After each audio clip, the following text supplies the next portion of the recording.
Yeah, my date of birth is December 1, 1926. Okay. My father was an engineer in Burma Railway.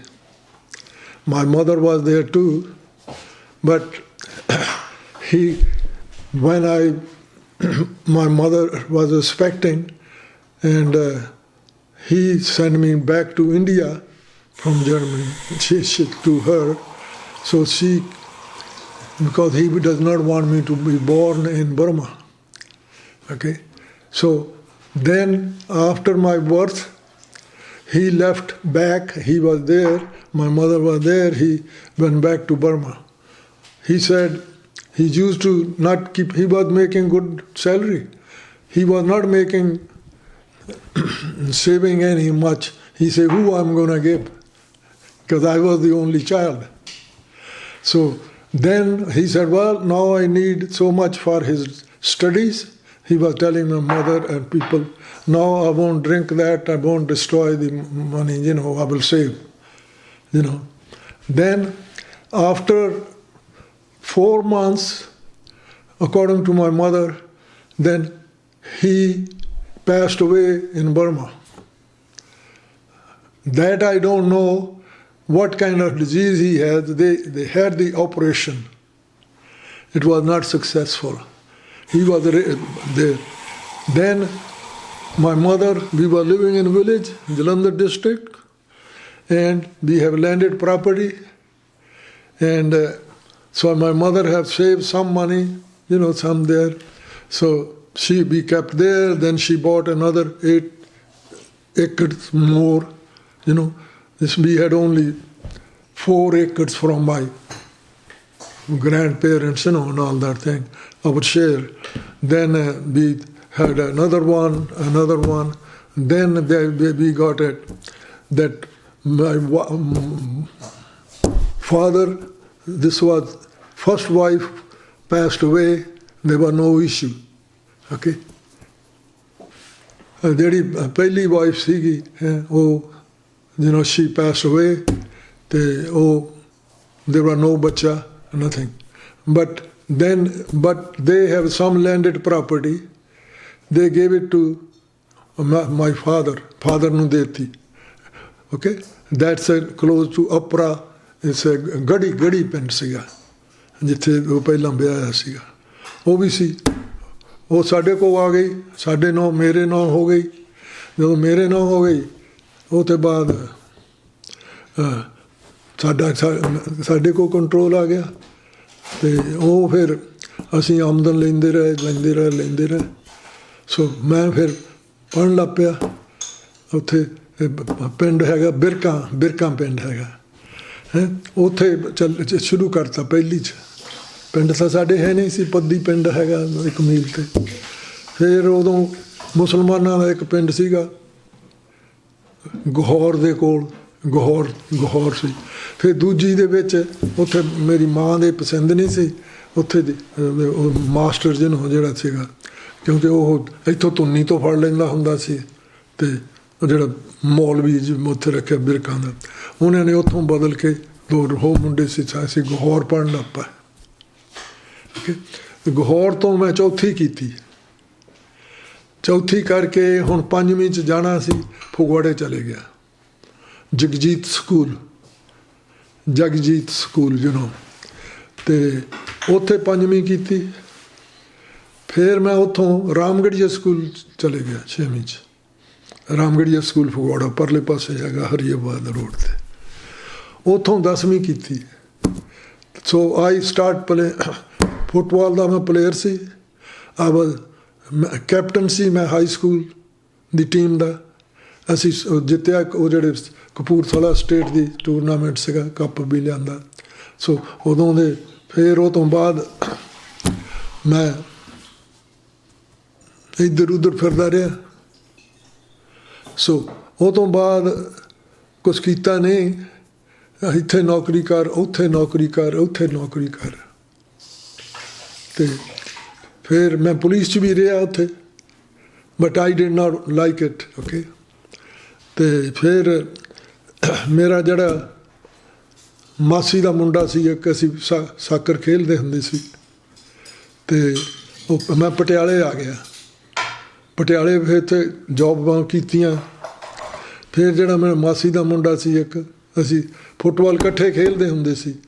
ਉਹਨੂੰ engineering ਦੀ admission ਨਹੀਂ ਮਿਲੀ India.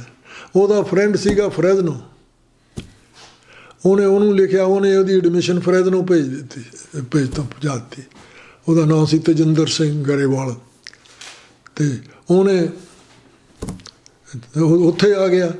ਉਹ ਮੈਨੂੰ ਕਹਿੰਦਾ ਤੂੰ ਇੱਥੇ ਕੀ ਕਰਦਾ, ਕਦੇ ਉੱਥੇ ਜੋਬ ਕਰ, ਕਦੇ ਇੱਥੇ ਕਰ, ਤੂੰ ਉੱਥੇ ਆ ਜਾ, ਉੱਥੋਂ ਪੜ੍ਹ ਕੇ ਆ ਜਾਈਂ, ਬਿਜ਼ਨਸ ਕਰੇ ਜਾਂ ਜੋ ਜਿਹੜੀ ਹੈਗੀ ਆ ਲਾਅ ਕਰੇ, ਤਾਂ ਕਿ ਜੇ ਉੱਥੇ ਦਾ ਲਾਅ ਕੀਤਾ ਹੋਊਗਾ ਉਹ ਅੰਗਰੇਜ਼ਾਂ ਦਾ ਲਾਅ ਆ, ਤੈਨੂੰ ਪੁਲਿਸ ਦੇ ਵਿੱਚ ਵੀ ਤੇਰੀ ਹੈਲਪ ਹੋ ਜਾਵੇ। ਮੈਂ ਉਹ ਕਿਹਾ, ਮੈਂ ਉਹਨੂੰ ਦੇ ਦਿੱਤਾ ਆਪਣਾ ਸਰਟੀਫਿਕੇਟ ਕਿ 2 ਸਾਲ ਦਾ ਤਾਂ ਮੇਰਾ ਕੀਤਾ ਸੀ ਕਾਲਜ। ਉਹਨੇ ਮੇਰੀ ਐਡਮਿਸ਼ਨ ਭੇਜਤੀ। ਜਦ ਐਡਮਿਸ਼ਨ ਭੇਜੀ, ਮੇਰੀ ਮਦਰ ਨੂੰ ਚੰਗਾ ਨਹੀਂ ਲੱਗਾ, ਬਟ ਹੋਰ ਤਾਂ ਕੋਈ ਹੈ ਨਹੀਂ ਸੀ। ਫਿਰ ਉਹ ਕਹਿੰਦੀ ਵੀ ਮੈਂ ਸਮੁੰਦਰੀ ਹਵਾਈ ਜਹਾਜ਼ 'ਚ ਨਹੀਂ ਜਾਣ ਦੇਣਾ ਤੈਨੂੰ, ਉਹ ਡਿੱਗ ਪੈਂਦੇ ਆ। ਸਮੁੰਦਰੀ ਜਹਾਜ਼ 'ਚ ਰਿਜ਼ਰਵੇਸ਼ਨ ਕਰਾਈ, ਮੰਨ ਤਾਂ ਗਈ। ਮੈਂ ਕਿਹਾ ਮੈਂ ਜਾਣਾ ਹੀ ਜਾਣਾ। ਆ ਗਈ। ਸਾਡਾ ਮਾਸਟਰ ਸੀਗਾ ਜਿਹੜਾ SP ਸੀ ਉੱਥੇ ਪੈਪਸੂ ਦੇ ਵਿੱਚ, ਉਦੋਂ ਪੈਪਸੂ ਸੀਗੀ ਉੱਥੇ। ਪਟਿਆਲਾ ਸਟੇਟ ਯੂਨੀਅਨ ਤਾਂ ਬਾਅਦ 'ਚ ਬਣੀ ਹੈ ਨਾ, ਪਟਿਆਲਾ ਕਪੂਰਥਲਾ ਸਾਰੇ ਵਿੱਚ ਸੀ। ਸੋ ਉਹਦੇ ਆਏ ਅਤੇ ਮੈਂ ਸਮੁੰਦਰੀ ਜਹਾਜ਼ 'ਚ ਆਇਆ। ਉੱਥੋਂ ਦਿੱਲੀ ਤੋਂ ਬੰਬੇ ਆ ਗਿਆ। ਕਿਹੜੇ ਸਾਲ ਦੀ ਗੱਲ ਹੈ ਇਹ? 54 ਦੀ ਗੱਲ ਹੈ, 1954 ਜਨਵਰੀ। ਆਈ ਹੈਵ ਟੂ, ਮੈਨੂੰ ਇੱਥੇ ਫਰਵਰੀ ਦੇ ਵਿੱਚ ਫਰੈਜ਼ਨੋ ਆਉਣਾ ਸੀਗਾ। ਓਕੇ, ਜਦੋਂ ਮੈਂ ਉੱਥੋਂ ਸਮੁੰਦਰੀ ਜਹਾਜ਼ ਚੜ੍ਹਿਆ, ਬੰਬੇ ਤੋਂ ਆ ਗਿਆ, ਵਿੱਚ ਦੀ ਸੁਏਜ਼ ਕਨਾਲ ਅਤੇ ਸਾਰਾ ਜਬਰਾਲਟਰ, ਮਾਲਟਾ, ਆਲ ਦੋ ਖੜ੍ਹਦੇ ਆ, ਸੁਏਜ਼ ਕਨਾਲ ਸੋ ਉਹ ਤਾਂ 2 ਹਫ਼ਤੇ ਲੱਗੇ। ਇੰਗਲੈਂਡ ਪਹੁੰਚ ਗਿਆ। ਜਦ ਇੰਗਲੈਂਡ ਪਹੁੰਚਿਆ ਤਾਂ ਕੁਈਨ ਐਲਿਜ਼ਬeth ਦੇ ਵਿੱਚ ਮੇਰੀ ਰਿਜ਼ਰਵੇਸ਼ਨ ਸੀਗੀ। ਮੈਨੂੰ ਇਹ ਨਾ ਪਤਾ ਲੱਗੇ ਮੈਂ ਕਿੱਥੇ ਜਾਣਾ ਕਿੱਥੇ ਨਹੀਂ। ਫਿਰ ਇੱਕ ਨੇ ਮੈਨੂੰ ਦੱਸਿਆ ਵੀ ਤੂੰ ਉੱਥੇ ਚਲੇ ਜਾਈਂ। ਜਿਹੜਾ ਭੁਪਿੰਦਰ ਸਿੰਘ ਰਾਜਾ ਸੀ, ਉਹਨੇ ਜਿਹੜੀ ਕ੍ਰਿਕਟ ਦੀ ਟੀਮ ਸੀਗੀ, ਉਹਨੂੰ ਉਹ ਆਪਣੀ ਜਿਹੜੀ ਇੱਥੇ ਠਹਿਰਦੀ ਹੁੰਦੀ ਸੀ ਨਾ, ਉਹਨੂੰ ਦਿੱਤੀ ਆ। ਉਹ ਹੈਗਾ, ਉਹ ਹੁਣ ਗੁਰਦੁਆਰੇ ਵਾਂਗੂ ਲੋਕ ਉੱਥੇ ਰਹਿ ਜਾਂਦੇ ਆ, ਅਤੇ ਉਹਨਾਂ ਨੇ ਹੈਗੇ ਅਤੇ ਤੂੰ ਉੱਥੇ ਜਾ ਕੇ ਰਹਿ ਸਕਦਾ, ਹੋਟਲ ਦੇ ਵਿੱਚ ਪੈਸੇ ਲੱਗਣਗੇ। ਕਿਉਂਕਿ ਮੈਨੂੰ 1 ਹਫ਼ਤਾ ਵੇਟ ਕਰਨਾ ਪੈਣਾ ਸੀ। ਦੂਜਾ ਉਹ ਸੀ ਜਹਾਜ਼ ਸੀਗਾ ਕੁਈਨ ਐਲਿਜ਼ਬeth, ਯਾਦ ਆ ਮੈਨੂੰ ਸਾਰਾ, ਕੁਈਨ ਐਲਿਜ਼ਬeth। ਫਿਰ ਮੈਂ ਉਹਦੇ 'ਚ ਚੜ੍ਹ ਗਿਆ ਅਤੇ ਉੱਥੋਂ ਫਿਰ ਆ ਗਿਆ। ਜਦ ਕੁਈਨ ਐਲਿਜ਼ਬeth 'ਚ ਆਉਣਾ ਸੀ, ਜਦ ਨਿਊਯਾਰਕ ਆਏ, ਉੱਥੇ ਜਿਹੜਾ ਇੱਥੇ ਇੱਕ ਬੰਦਾ ਸੀ, ਇੱਥੇ ਮੇਰੇ ਉਹਦਾ ਕਜ਼ਨ ਦਾ ਫਰੈਂਡ, ਉਹਦੀ ਭੂਆ ਉੱਥੇ ਸੀ, ਪੜ੍ਹਨ ਆਈ, PhD ਕਰਦੀ ਸੀ, ਕਪੂਰਥਲੇ ਉਹ ਪ੍ਰਿੰਸੀਪਲ ਹੁੰਦੀ ਸੀ। ਅਤੇ ਉਹ ਕਹਿੰਦੇ ਵੀ ਆਂਟੀ ਜੀ ਕੋਲ ਰਹਿ ਲੈ ਜੇ ਹੋਈ ਉੱਥੇ। ਅਤੇ ਮੈਨੂੰ ਇੱਕ ਉਹਦੇ ਵਿੱਚ ਮਿਲ ਗਈ ਅਮਰੀਕਨ ਕੁੜੀ। ਉਹ ਪੁੱਛਣ ਲੱਗੀ ਵੀ ਤੂੰ ਫਰੈਜ਼ਨੋ ਜਾਣਾ ਹੈ, ਤੂੰ ਕਿੱਦਾਂ ਜਾਣਾ ਹੈ? ਅਤੇ ਮੈਂ ਕਿਹਾ ਮੈਂ ਫਰੈਜ਼ਨੋ ਜਾਣਾ, ਮੈਂ ਤਾਂ ਗੱਡੀ 'ਚ ਜਾਣਾ। ਉਹ ਕਹਿੰਦੀ ਉਹਨੇ ਇਹ ਜਿਹੜੀ ਤੇਰਾ ਟਿਕਟ ਆ, ਇਹਦੇ 'ਤੇ ਸਲੀਪਿੰਗ ਕਾਰ ਤਾਂ ਦੇਣੀ ਨਹੀਂ ਹੈ, ਤੂੰ ਬੱਸ ਚਲੇ ਜਾਈਂ ਗ੍ਰੇ ਹਾਊਂਡ 'ਚ, ਕਿਉਂਕਿ ਉਹ ਸੀਟਾਂ ਇੱਦਾਂ ਹੈਗੀਆਂ, ਚਾਹੇ ਬੇਸ਼ੱਕ ਸੌਂ ਜਾਓ ਇੱਦਾਂ ਮੈਂ ਜਿੱਦਾਂ ਮਰਜ਼ੀ। ਉਹਨਾਂ ਨੇ ਉੱਥੇ ਤੈਨੂੰ ਕਹਿੰਦੀ ਤੇਰੇ $50-60 ਬਚ ਰਹਿਣੇ ਆ। ਮੈਂ ਉਹਦੇ 'ਚ ਆ ਕੇ ਉਹ ਰਾਤ ਉੱਥੇ ਇੱਕ ਰਿਹਾ ਉਹਨਾਂ ਕੋਲ, ਆਂਟੀ ਜੀ ਕੋਲ, ਅਤੇ ਮਿਸ ਪ੍ਰੀਤਾ ਸੀ ਨਾਂ ਉਹਦਾ। ਅਤੇ ਮੈਂ ਆ ਗਿਆ। ਜਦੋਂ ਮੈਂ ਆਇਆ, ਬੈਠਾ ਰਿਹਾ ਜਿੱਥੇ ਬੱਸ ਖੜ੍ਹੀ ਹੋਵੇ, ਮੈਂ ਰੋਟੀ ਖਾ ਲਿਆ ਕਰਾਂ ਥੋੜ੍ਹੀ ਬਹੁਤੀ, ਹੈਮਬਰਗਰ ਵੀ ਖਾਧਾ ਉੱਥੇ। ਮੈਂ ਸਮਝਿਆ ਵੀ ਹੈਮਬਰਗਰ। ਓਕੇ, ਤਾਂ ਫਿਰ ਜਦੋਂ ਆਏ ਸੈਕਰਾਮੈਂਟੋ, ਮੈਂ ਅੱਧਾ ਕੁ ਸੀਗਾ ਸਵੇਰ, ਖਰੇ 4 ਵਜੇ ਹੋਣੇ ਸਵੇਰ ਦੇ। ਉਹ ਕਹਿੰਦਾ, ਬੱਸ ਡਰਾਈਵਰ ਕਹਿੰਦਾ, ਇਸ ਸੈਕਰਾਮੈਂਟੋ ਚੇਂਜ ਦੀ ਬੱਸ। ਦਵਾ ਬੋਲ ਗਿਆ ਕਿ ਮੈਂ ਉਤਰਨਾ ਸੀਗਾ। ਉਹ ਮੈਂ ਉਤਰਿਆ ਹੀ ਨਾ, ਜਦੋਂ ਉੱਥੋਂ ਉਹ ਬੱਸ ਨੇ, ਉੱਥੇ ਮੈਂ ਬਦਲਣੀ ਸੀ ਬੱਸ ਫਰੈਜ਼ਨੋ ਨੂੰ ਸੈਕਰਾਮੈਂਟੋ। ਉਹਨੇ ਸੈਕਰਾਮੈਂਟੋ ਨਹੀਂ ਕਿਹਾ, ਸੈਕਰਾਮੈਨੋ। ਉਹ ਜਦੋਂ ਤੋਰਨ ਲੱਗਾ, ਇੱਕ ਸਵਾਰੀ ਵਧੇ, ਉਹ ਕਹਿੰਦੇ ਕੋਈ ਟਿਕਟ ਤੋਂ ਬਗੈਰ ਉਹ ਅਜੇ ਉਹ, ਮੇਰੇ ਕੋਲ ਤਾਂ ਟਿਕਟ ਸੀਗਾ, ਪੱਗ ਮੇਰੇ ਬੰਨੀ ਹੋਰ। ਉਹ ਉਹਨੇ ਟਿਕਟ ਜਿਹੜਾ ਸੀ, ਅਤੇ ਉਹਨੇ ਜਦ ਦੇਖਣ ਲੱਗਾ, ਉਹ ਮੈਨੂੰ ਕਹਿੰਦਾ ਤੂੰ ਤਾਂ ਇੱਥੇ ਉਤਰਨਾ ਸੀ, ਤਾਂ ਬਦਲਣਾ ਨਹੀਂ ਫਰੈਜ਼ਨੋ ਨੂੰ ਸੈਕਰਾਮੈਂਟੋ। ਮੈਂ ਕਿਹਾ ਜੀ I want to be in Sacramento. ਕਹਿੰਦਾ ਜੀ ਦਿਸ ਇਜ਼ ਸੈਕਰਾਮੈਂਟੋ। ਮੈਂ ਕਿਹਾ ਤੂੰ ਜਦ ਬੋਲਿਆ ਮੈਨੂੰ ਤਾਂ ਇੱਦਾਂ ਸੁਣਿਆ ਵੀ ਸੈਕਰਾਮੈਨੋ। ਉਹ ਤੋਂ ਬਾਅਦ ਜਦੋਂ ਬੋਲਦੇ ਨਾ, ਫਿਰ ਮੈਂ ਉੱਥੇ ਆ ਗਿਆ। ਸੋ ਆਪਣੇ ਕਜ਼ਨ ਕੋਲ ਆ ਗਿਆ। ਸੋ ਟੈਕਸੀ ਲੈ ਕੇ ਉਹਨਾਂ ਦੇ ਅਪਾਰਟਮੈਂਟ ਚਲੇ ਗਿਆ। ਉਹਨੇ ਦੱਸਿਆ ਸੀਗਾ, ਜਿਹੜੀ ਲੈਂਡ ਲੇਡੀ ਸੀ, ਉਹਨੇ ਮੈਨੂੰ ਅਪਾਰਟਮੈਂਟ ਖੋਲ੍ਹ ਦਿੱਤਾ। ਫਿਰ ਮੈਂ ਉੱਥੇ ਰਿਹਾ, ਫਰੈਜ਼ਨੋ ਸ਼ੁਰੂ ਕਰ ਲਿਆ, ਖੱਤਿਆਂ 'ਚ ਕੰਮ ਕਰਨਾ ਸ਼ੁਰੂ ਕਰ ਲਿਆ, ਕਿਉਂਕਿ ਆਪਣੇ 2-3 ਫੋਰਮੈਨ ਸੀਗੇ, ਇੱਕ ਦਾ ਨਾਮ ਲੱਭੂ ਸੀ।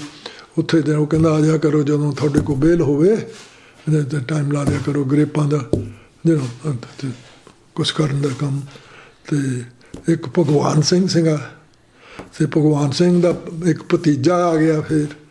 ਓਕੇ, ਫਿਰ ਉਹ ਵੀ ਫੋਰਮੈਨ ਸੀ ਭਗਵਾਨ ਸਿੰਘ, ਗੋਰਿਆਂ ਦੇ ਗਰੇਪਾਂ ਦੇ।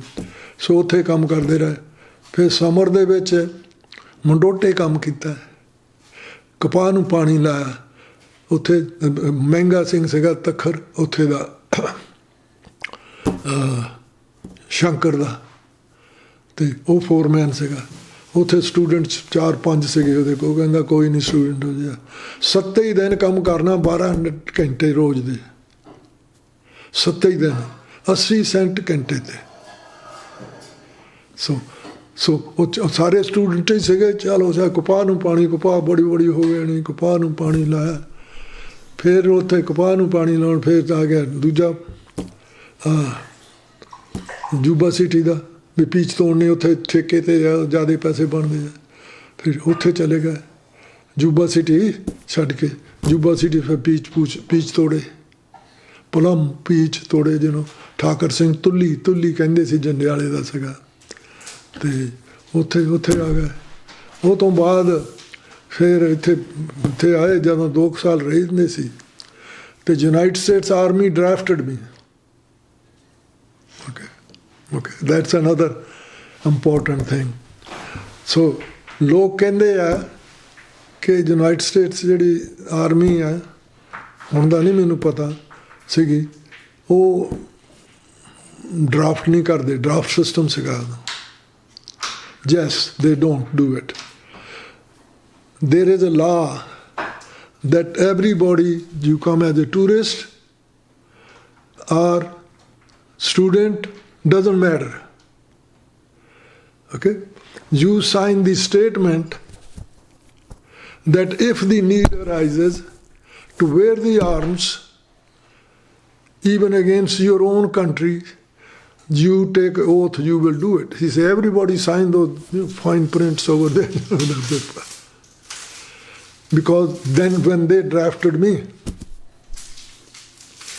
so usually ਜਿਹੜੇ ਸੋਲਜਰ ਵਾ, ਜਿਹੜੇ ਰੈਗੂਲਰ ਆਰਮੀ ਦੇ ਜਾਂਦੇ ਆ, ਉਹਨਾਂ ਦਾ RA ਹੁੰਦਾ। ਜਿਹੜੇ ਡਰਾਫਟ ਹੋਏ ਹੋਣ, ਉਹਨਾਂ ਨੂੰ US ਹੁੰਦਾ first letter. So then I did not want to, I get the notice. So what I did, then I had to take that army with classification battery test.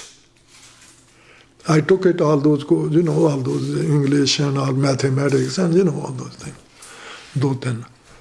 So my score was pretty high. I could be commissioned. Okay? But ਉਹ ਕਹਿੰਦੇ ਵੀ ਤੂੰ ਤਾਂ citizen ਵੀ ਨਹੀਂ ਹੈਗਾ। You have to be citizen to be commissioned, then they would do it. So ਉਹ ਇੱਦਾਂ ਹੋ ਗਿਆ। ਉਹ ਤੇ ਮੈਂ ਆਰਮੀ ਚਲੇ ਗਿਆ, ਲੈ ਗਏ ਇਮੀਗ੍ਰੇਸ਼ਨ ਦੀ।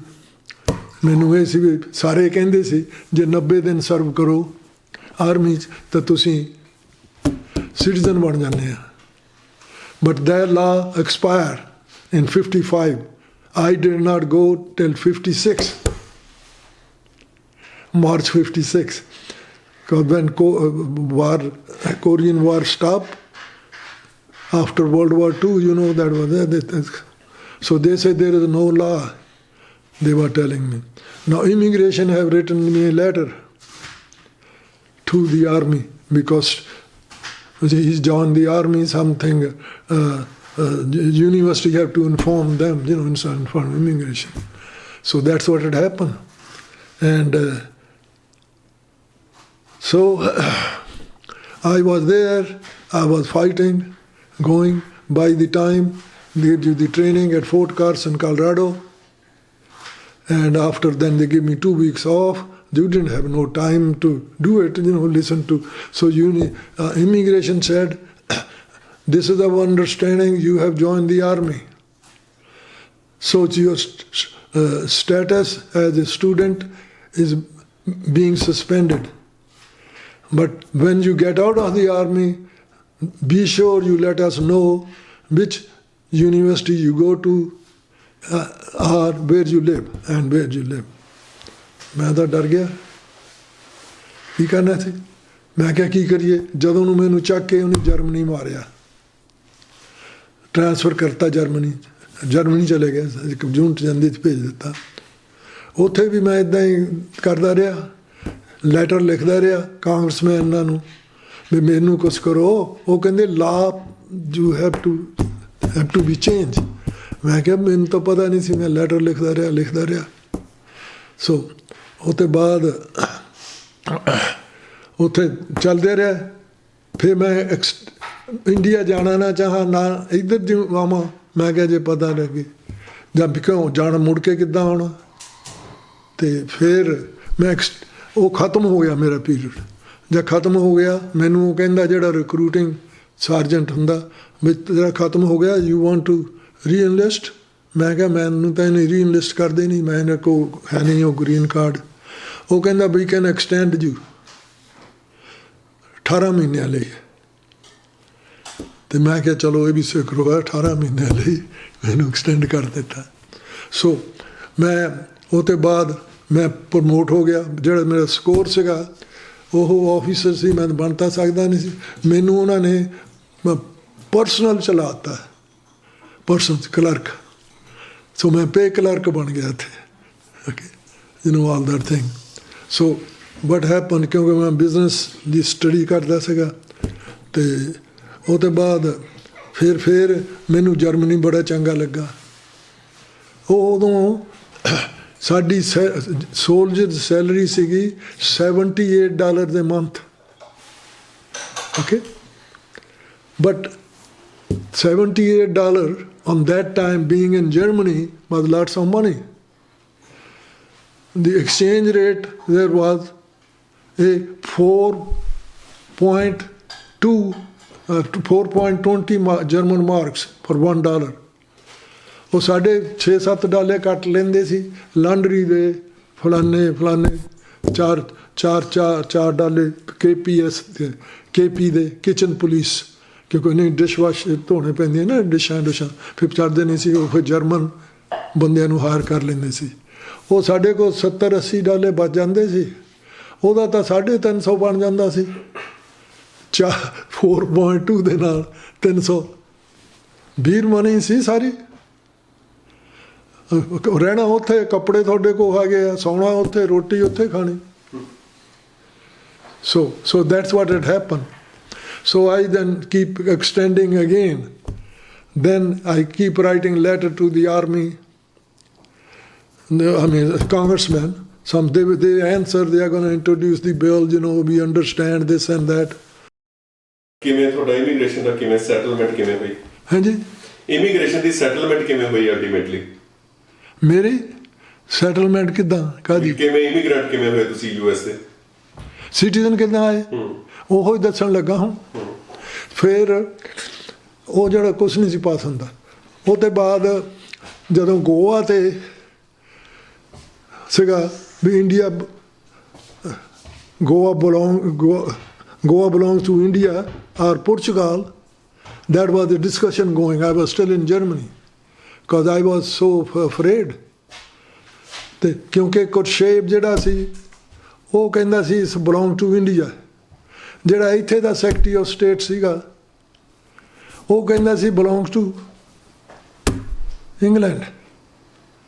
ਮੈਂ ਕਿਹਾ ਵੀ ਆ ਵੀ ਹੋ ਗਈ ਹੁਣ ਤਾਂ ਉੱਥੇ ਉਹਨੂੰ ਕਹਿਣਾ ਤੈਨੂੰ ਪੜ੍ਹਨ ਨੂੰ ਭੇਜਿਆ ਸੀ, ਤੂੰ ਉੱਥੇ ਆਹ ਕਰਦਾ ਰਿਹਾ। ਮੈਂ ਡਰ ਗਿਆ। ਫਿਰ ਮੈਂ ਲੈਟਰ ਉਹਨੂੰ ਲਿਖ ਦਿੱਤਾ ਡਿਪਾਰਟਮੈਂਟ ਆਫ ਡਿਫੈਂਸ ਨੂੰ, ਓਕੇ, ਆਰਮੀ ਨੂੰ। ਸੋ ਉਦੋਂ ਮੈਨੂੰ ਉਹਨੇ ਕਿਸੇ ਮੇਜਰ ਜਨਰਲ ਨੂੰ ਦੇ ਦਿੱਤਾ। ਮੇਜਰ ਜਨਰਲ ਦਾ ਉਹ ਚੀਜ਼ ਮੈਨੂੰ ਫਿਰ ਆ ਗਈ ਵੀ ਜੋ ਕੁਛ ਲਿਖਿਆ ਸੀ ਵੀ ਮੈਂ what when through you know all that thing ਵੀ ਇੱਦਾਂ ਆਇਆ ਨਹੀਂ। ਅਤੇ ਉਹਨੇ ਚੱਕ ਕੇ ਕਿਸੇ ਨੂੰ ਹੋਰ ਦੇ ਦਿੱਤੀ। ਮੇਜਰ ਜਨਰਲ ਨੇ ਦੱਸ ਕਰਕੇ ਉਹੋ ਹੀ ਗੱਲ ਫਿਰ ਮੈਂ ਲਿਖਤੀ। ਪਹਿਲਾਂ ਮੈਂ ਸਾਰਾ ਲਿਖ ਚੁੱਕਾ ਸੀ। ਉਦੋਂ ਨੂੰ ਉਹ ਕਹਿੰਦੇ ਹੁਣ ਤੈਨੂੰ ਵਾਪਸ ਜਾਣਾ ਪੈਣਾ, ਓਕੇ। ਫਿਰ ਜਦੋਂ ਮੈਂ ਉਹ ਲੈਟਰ ਆਇਆ, ਮੈਂ ਇੱਕ ਲੈਟਰ ਹੋਰ ਲਿਖ ਕੇ ਸੈਕਟਰੀ ਆਫ ਦੀ ਆਰਮੀ ਤੋਂ ਸੈਕਟਰੀ ਆਫ ਡਿਫੈਂਸ ਨੂੰ ਲਿਖਤਾ। ਮੈਂ ਕਿਹਾ I am unable to understand that I have explained everything. Nobody paid no attention to that thing. That so they, because this is special bill from permission from the Congress is necessary in my case. I'm unable to understand. Last paragraph I was mad. I said dekhi jao jehdi ho. Okay, I wrote it. So I wrote to the Secretary of Defense, not Secretary of the Army this time. ਪਹਿਲਾ Secretary of the Army ਨੂੰ ਸੀਗਾ। ਉਹਨਾਂ ਨੇ ਮੰਨ ਲਈ ਫਿਰ ਤੁਹਾਡੀ ਗੱਲ? ਦੱਸਦਾ ਨਾ ਹੁਣ ਉੱਥੇ ਉੱਪਣ ਲੱਗਾ। ਜਦ ਉਹ ਲੈਟਰ ਲਿਖ ਦਿੱਤਾ ਤੇ ਆਪਣੇ ਮੈਂ ਬੌਸ ਨੂੰ ਦਿਖਾ ਦਿੱਤਾ। ਉਹਦੇ 'ਚ last paragraph I wrote it. I think that's what made the situation. I am fully aware that the natives and the of foreign land and this land will be watching this kind of proceedings very anxiously. I will be ashamed to admit to them that the United States is not for everyone as they have been led to believe with both teaching and idols. Secretary of Defense ਨੂੰ ਭੇਜਤਾ। ਆਪਣੇ boss ਨੂੰ ਮੈਂ ਦਿਖਾਲਤਾ। ਉਹ ਕਹਿੰਦਾ ਠੀਕ ਆ, ਤੂੰ ਤਾਂ ਕਿਸੇ ਦੇ ਖਿਲਾਫ ਤਾਂ ਗੱਲ ਕਰਨਾ ਨਹੀਂ। ਉਹਨਾਂ ਨੇ ਮੈਨੂੰ ਸਮੁੰਦਰੀ ਜਹਾਜ਼ ਭੇਜਤਾ ਇੱਥੇ। ਕਾਰ ਮੈਂ ਉੱਥੋਂ ਰਨਾਲਤ ਕਾਰ ਬਾਈ ਕਰ ਲਈ ਸੀ। ਮੇਰੀ ਅਸਾਈਨਮੈਂਟ ਸੀ ਜਿਹੜੀ, ਉਹ ਕਹਿੰਦੇ ਵੀ ਤੈਨੂੰ ਸ਼ਿਕਾਗੋ ਹੋਣੀ ਆ। ਮੈਂ ਕਿਹਾ ਮੈਂ ਸ਼ਿਕਾਗੋ ਕਰੂੰ, ਜੇ ਮੈਨੂੰ ਕਾਲਜ ਜਾਣਾ ਪਿਆ ਨਾਲੇ ਇੱਥੇ ਪਾਲਾ ਹੁੰਦਾ ਮੈਂ ਨਹੀਂ ਜਾਣਾ। ਮੈਨੂੰ ਕਿਸੇ ਨੇ ਦੱਸ ਦਿੱਤਾ, ਮੇਰੇ ਬੌਸ ਨੇ, ਵੀ ਉੱਥੇ ਜਾਈ ਡਿਪਾਰਟਮੈਂਟ ਆਫ ਦੀ ਡਿਫੈਂਸ ਚਲੇ ਜਾਈ, ਉੱਥੇ ਰਿਕੁਐਸਟ ਕਰੀ ਵੀ ਤੂੰ ਉੱਥੇ ਸਟੂਡੈਂਟ ਸੀਗਾ, ਤੈਂ ਕਾਲਜ ਜਾਣਾ, ਉੱਥੇ ਤੈਨੂੰ ਜਾਣਦੇ ਆ ਜੇ ਉਹ ਵੀ ਤੈਨੂੰ ਬਦਲੀ ਕਿਤੇ ਕੈਲੀਫੋਰਨੀਆ 'ਚ ਕਰਦੇ ਆ ਵੀ ਜਿਹਨੂੰ ਮੈਂ ਉੱਦਾਂ ਹੀ ਕਰ। ਜਦ ਮੈਂ ਜਹਾਜ਼ 'ਚ ਉਤਰਿਆ ਸਮੁੰਦਰੀ ਜਹਾਜ਼ 'ਚੋਂ, ਕਾਰ ਮੈਂ ਲੈ ਲਈ। ਕਾਰ ਉਹਨੇ ਸ਼ਿਪ ਕਰਤੀ ਸੀ ਮੇਰੀ ਫਰੀ, ਰਨਾਲਤ ਕਾਰ। ਮੈਂ ਕਾਰ ਚੱਕੀ, ਮੈਂ ਬਸ ਉੱਥੇ ਪੈਂਟਾਗਨ ਚਲੇ ਗਿਆ। ਜਦ ਪੈਂਟਾਗਨ ਚਲੇ ਗਿਆ ਉਦੋਂ ਨੂੰ ਉਹ ਜਿਹੜਾ ਲੈਟਰ ਸੀਗਾ ਮੇਰਾ ਲਿਖਿਆ ਆ, ਸੈਕਟਰੀ ਆਫ ਡਿਫੈਂਸ ਨੇ red mark, J mark, Secretary of the Army, do something for this guy. He put the note. I did not know. I will get to that. So ਉਹਨਾਂ ਨੇ ਕਹਿਤਾ, ਕਹਿੰਦੇ we need, they send this, tell him a message, hey, send Sergeant Sergeant Somal's file, ਉਹਨੂੰ 201 file ਕਹਿੰਦੇ, 201 file, okay, we need it. Okay. ਉਹਨਾਂ ਨੇ message ਭੇਜ ਦਿੱਤਾ। ਇਹ ਮੈਸੇਜ ਸੀਗਾ ਗਿਆ ਫਰੋਮ ਜਿਹੜਾ ਅਟਰਨੀ ਜਨਰਲ ਹੁੰਦਾ ਡਿਫੈਂਸ ਦਾ, ਉਹਦਾ ਅਟਰਨੀ ਜਿਹੜੇ ਉਹਨੂੰ ਸੈਕਟਰੀ ਨੇ ਲਿਖਿਆ ਨਾ, ਉਹ ਕਹਿੰਦਾ do something and you prepare the letter for secretary of the army. ਉਹਨੂੰ ਜੋ ਸੈਕਟਰੀ ਆਫ ਦੀ ਆਰਮੀ ਨੇ ਫਿਰ ਲਿਖਿਆ ਨਾ ਵੀ prepare the letter to the speaker for my signature, we want to keep this guy. Okay, so what happened when I was checking with the assignment branch, that captain was saying, sitting, he said, sir, this is one chance out of million. I am looking at that person right now. ਉਹ ਜਿਹੜਾ ਜੱਜ advocate ਸੀਗਾ colonel ਸਿਪਰੀਆ ਨੂੰ, ਫੁੱਲ colonel, ਉਹਨੇ ਉਹਨੂੰ ਕਾਲ ਕੀਤਾ ਸੀ ਵੀ ਸੋਮਲ ਨੇ ਆਉਣਾ ਹੈਗਾ, ਕਿਉਂਕਿ ਇੱਦਾਂ ਮੈਂ ਉਹਨੇ ਜਿਹੜਾ ਰੈਕਟ ਸਾਨੂੰ ਚਾਹੀਦਾ ਉਹ ਹੈਂਡ ਕੈਰੀ ਕਰ ਰਿਹਾ ਹੈਗਾ। ਸੋ ਮੈਨੂੰ ਉਹ ਕਹਿੰਦਾ ਉਹ ਕੈਪਟਨ ਕਹਿੰਦਾ well you go, we will assign you to Oakland, you know, it's okay. ਮੈਂ ਕਿਹਾ ਜਾ, ਕਹਿੰਦਾ you can San Francisco ਜੇ ਉਹ, ਤੇ ਮੈਂ ਉੱਥੇ ਚਲੇ ਗਿਆ। ਫਿਰ ਉਹਨੇ ਕਰਨਲ ਸੈਪਰੀਅਨ ਉਹਨੇ, ਤੇ ਮੈਂ ਜਦੋਂ ਉਹਨੇ ਕੈਪਟਨ ਕਹਿੰਦਾ ਜਾ ਕੇ ਸੀ, ਮੈਂ ਜਾ ਕੇ ਉਹਨੂੰ ਸਲੂਟ ਕੀਤਾ ਕਰਨਲ ਨੂੰ। ਉਹ ਕਹਿੰਦਾ ਓਕੇ ਰਿਲੈਕਸ। ਸਰਜਨ ਸੋਮੋ ਨੂੰ ਦੇਖਿਆ ਵੀ ਘਬਰਾਇਆ ਸੀ। ਮੈਂ ਕਿਹਾ ਹੁਣ ਤਾਂ ਝਿੜਕਾਂ ਪੈਣਗੀਆਂ। ਮੈਂ ਸੈਕਟਰੀ ਆਫ ਡਿਫੈਂਸ ਨੂੰ ਇੱਦਾਂ ਲਿਖ ਦਿੱਤਾ। ਤੇ ਉਹਨੇ ਕਹਿੰਦਾ sit down, you want coffee, Coke ਔਰ ਵਾਟਰ? ਮੈਂ ਕਿਹਾ no sir, nothing. He said sit down, relax. So that's what he said, because first when I ਘਬਰਾਇਆ ਸੀਗਾ। Then he asked me, who do I know? I said, sir, I don't know what you mean, but what the question is. He put that letter in front of me. ਜਿੱਥੇ secretary of defence ਨੇ ਸੁਣਾਈ secretary ਦੀ army ਨੂੰ ਵੀ want to keep this ਗਾਈ। ਉਹ ਫਿਰ ਕਹਿਣ ਲੱਗਾ ਵੀ ਤੂੰ ਹੁਣ ਜਾਣਾ ਹੈਗਾ ਓਕਲੈਂਡ? ਮੈਂ ਕਿਹਾ ਜਾ। ਕਹਿੰਦਾ it's okay, you can go. I'm drafting the letter for the signature of the Secretary of the Army to the Speaker of the House. Sam Rayburn was Speaker. ਮੈਨੂੰ ਸਭ ਨਾਂ ਯਾਦ ਵਾ। Okay?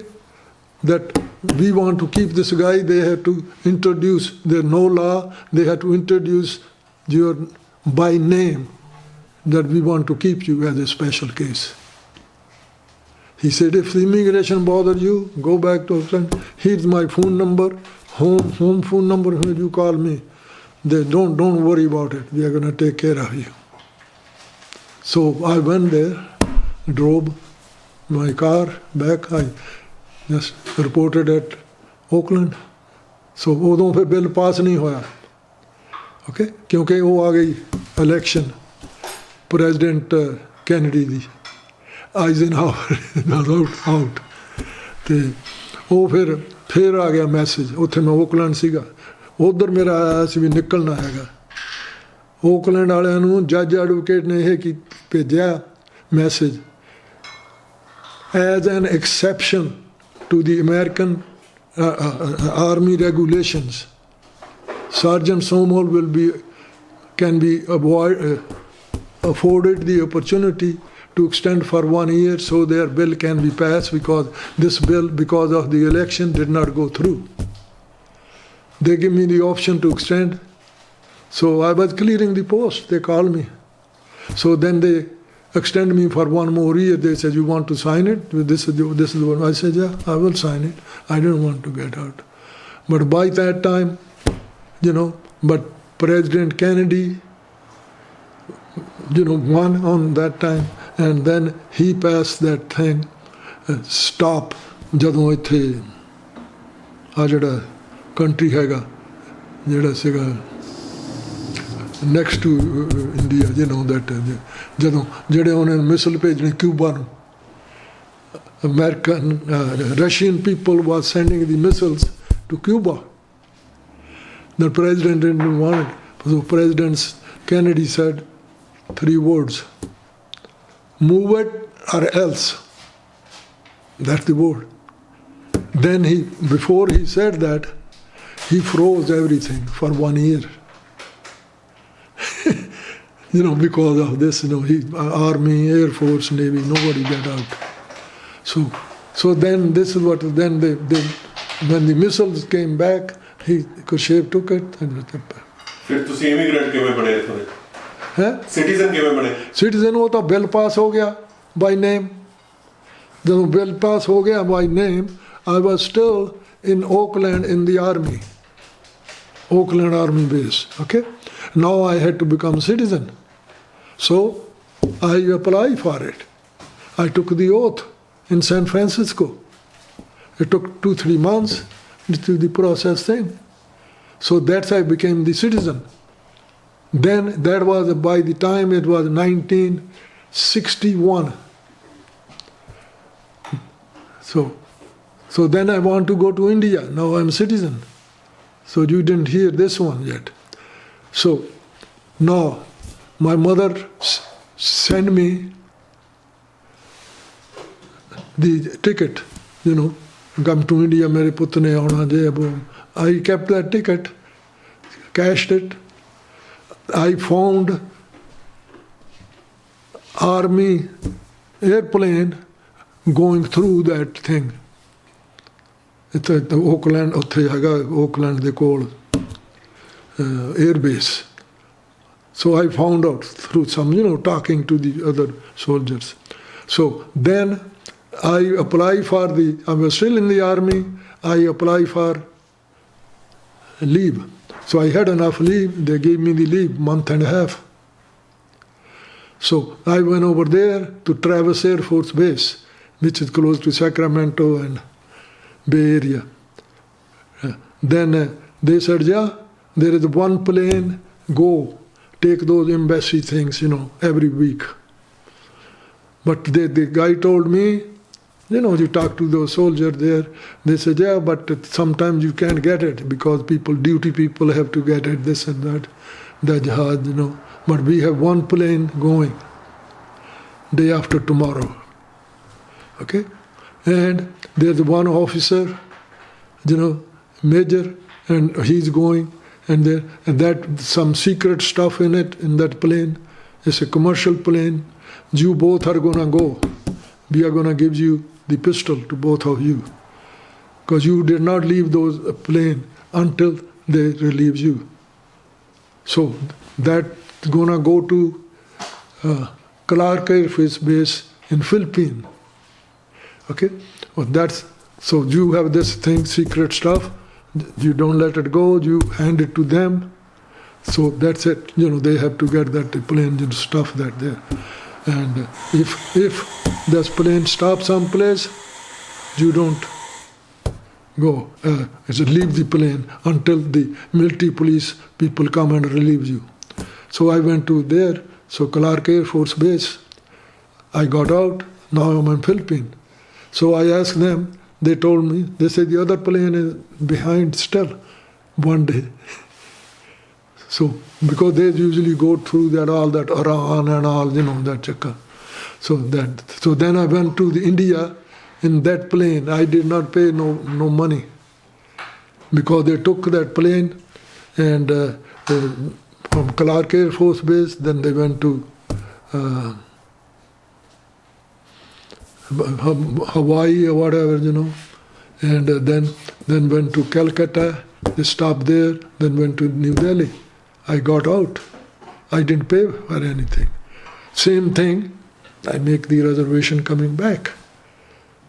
See, I was a citizen on that time. American Army ਚ ਕਿੰਨੇ ਸਾਲ job ਕੀਤੀ ਤੁਸੀਂ? 6 years. ਉਦੋਂ ਬਾਅਦ ਕੀ ਕੀਤਾ ਤੁਸੀਂ ਇੱਥੇ ਅਮਰੀਕਾ ਦੇ ਵਿੱਚ? ਉਦੋਂ ਬਾਅਦ I took the civil service exam. Okay? Then I wanted to be own farmer. Okay? And on Peel Valley, El Centro, I had couple friends. So I lease the land, I have some money. I was partner with another guy in Randhawa. And we did 80 acres and we became a partner with the other 2 people. So then we grew cantaloupes. So, but there were no price. We lost the money. So those 2 people have it. Then we came back, Randhawa and me, to Bay Area. So I took the civil service exam. So when I passed that, my score was 93. Civil service, So they asked me that since you serve in the army, would you be able to work for the army as a civilian? I said, yeah, it's okay. Then they assigned me to the reserve branch, a reserve unit, civilian. So Richmond, California, next to Oakland. So after that, I get promoted again in the reserve. Somebody told me, hey, you are going, why don't you join the reserve? All your active duty is going to be counted. Okay? Then ਤੇ ਤੈਨੂੰ ਉਹ ਦੇ ਦੇਣਾ ਉਹਨਾਂ ਨੇ ਜਿਹੜੀ ਵੀ ਤੈਨੂੰ ਤਨਖਾਹ ਡਬਲ ਪੇ ਮਿਲਣੀ ਆ। ਜੇ ਸਮਰ ਕੈਂਪ ਜਾਓ ਨਾ 15 ਦਿਨ ਸਾਲ 'ਚ, ਉਹ ਦੁੱਗਣੀ ਉਹ ਇੱਧਰੋਂ ਵੀ ਪੇ ਮਿਲਦੀ ਆ ਰਿਜ਼ਰਵ 'ਚੋਂ ਤੁਹਾਡੇ ਗ੍ਰੇਡ ਦੀ, ਉੱਧਰੋਂ ਵੀ ਮਿਲਦੀ ਸਿਵਲ ਸਰਵਿਸ ਲਾ ਆ। ਅਤੇ ਇੱਦਾਂ ਹੀ ਵੀ ਤੁਸੀਂ ਇੱਕ ਵੀਕਐਂਡ ਮਹੀਨੇ 'ਚ ਤੁਹਾਨੂੰ ਅਟੈਂਡ ਕਰਨੀ ਪੈਣੀ ਆ। ਫਿਰ ਕਿੰਨੀ ਦੇਰ ਜੌਬ ਕੀਤੀ civil service? Civil service so many years. ਸੋ ਨਾਓ ਮੈਨੂੰ ਯਾਦ ਨਹੀਂ ਉਹ ਕੀਤੀ। ਫਿਰ ਆਰਮੀ ਦੇ ਵਿੱਚ ਮੈਂ ਚਲੇ ਗਿਆ। ਫਿਰ ਉਹਨਾਂ ਨੇ ਮੈਨੂੰ ਕਹਿੰਦੇ you cannot be officer now, you are a citizen. Civil service ਤੋਂ ਬਾਅਦ ਫਿਰ ਆਰਮੀ 'ਚ ਚਲੇ ਗਏ? ਨਾ ਮੈਂ ਦੱਸਦਾ ਨਾ, ਫਿਰ ਮੈਂ ਰਿਜ਼ਰਵ ਚਲੇ ਗਿਆ ਨਾ ਐਕਟਿਵ ਡਿਊਟੀ ਤੋਂ ਬਾਅਦ, ਜਿਹੜੀ ਤੁਹਾਨੂੰ ਦੱਸੀ, ਤਾਂ ਕਿ ਜੋ ਪੈਸਿਆਂ ਦੀ ਲੋੜ ਸੀ ਉਹ ਜਿਹੜਾ ਤੁਸੀਂ ਜਾਂਦੇ ਆ ਦੋ ਹਫ਼ਤੇ ਕੈਂਪ, ਉੱਧਰੋਂ ਵੀ ਮਿਲਦੀ ਆ, ਸਿਵਲ ਸਰਵਿਸੋਂ ਵੀ ਮਿਲਦੀ ਆ। ਓਕੇ, ਫਿਰ ਮੈਂ ਉਹ ਉੱਧਰ ਚਲੇ ਗਿਆ। ਫਿਰ ਉਹ ਜਿਹੜਾ ਕਰਨਲ ਸੀਗਾ ਚਾਈਨੀਜ਼ ਕਰਨਲ ਸੀ, ਉਹ ਕਹਿੰਦਾ Somal you are a good guy, you want to be want officer? I was sergeant right. ਕਹਿੰਦਾ ਵੇਕੈਂਸੀ ਹੈਗੀ ਮੈਂ ਆਪਣੀ ਯੂਨਿਟ 'ਚ। ਮੈਂ ਕਿਹਾ yes okay. There was another Lieutenant Colonel, Dwayne. He said, yeah, apply. So I applied. I get appointed to warrant officer. Okay? So when I get appointed, I put the uniform of the warrant officer. Now Americans have to salute me. ਮੈਂ ਤਾਂ ਚਾਮਲ ਗਿਆ ਵੀ ਦੇਖੋ ਜੱਟ ਦਾ ਕਿੱਦਾਂ ਸੂਤ ਆਇਆ, ਤੇ ਝੋਟਿਆਂ ਦੀਆਂ ਪੂਛਾਂ ਮਰੋੜਦਾ ਹੁੰਦਾ, ਜਿਨ੍ਹਾਂ ਨੇ 200 ਸਾਲ ਰਾਜ ਕੀਤਾ ਗੋਰਿਆਂ ਨੇ, ਉਹ ਹੁਣ ਸਲੂਟ 'ਤੇ ਲਾਏ ਆ। ਦੇਖੋ ਜੱਟ ਤੇ ਆਪਣੇ ਆਪ ਸੋਚਣ ਦਾ। ਸੋ ਫਿਰ that's what I then my 6 years get counted from the US Army Reserve. Now I am retired. I get one retirement from civil service, one retirement from the US Army as there. So we can go to any post. I have issued the card Chief Warrant Officer 3 because I get promoted from 1, 2, 3, you know. So I have 20 years. ਪਰਿਵਾਰ ਦੀ ਸ਼ੁਰੂਆਤ ਕਿਵੇਂ ਹੋਈ? ਪਰਿਵਾਰ ਬਾਰੇ ਦੱਸੋ ਕੁਝ। ਕਾਹਦੀ? Family.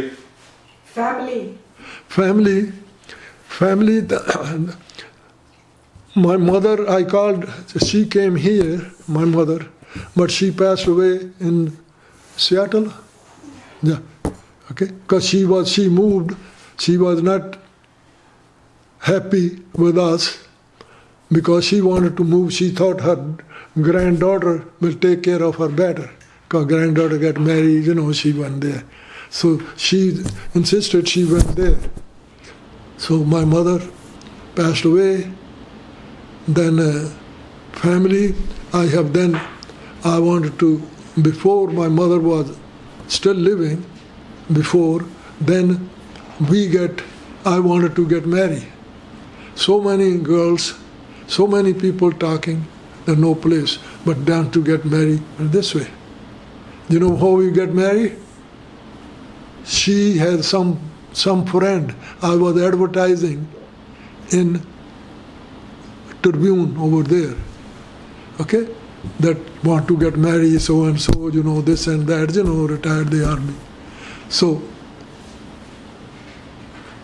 here she wrote a letter back, answer, because she was in Ludhiana, Dayanand Hospital, as a teacher, teaching the nursing. She answered. So she asked me for my photo. So I sent her. Okay? And so on that time, I had one photo with the turban when I came. I sent her that.